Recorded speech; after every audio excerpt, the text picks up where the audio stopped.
ఓం నమ శివాయ.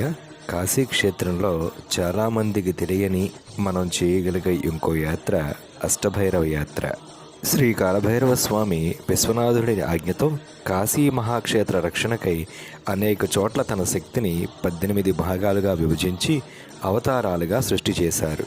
అవి అష్టభైరవులని, ఏకాదశ రుద్రభైరవులని ప్రసిద్ధి నొందాయి.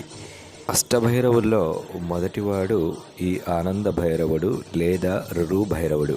ఈయన హనుమాన్ ఘాట్కి దగ్గరలో ఆనంద నిలయంలో శివాలయం లోపల ఎడమవైపు ఒక ప్రక్కగా కొలువై ఉంటాడు. చిన్న గల్లీలోంచి లోపలికి మనం నడిచి వెళ్ళవలసి వస్తుంది.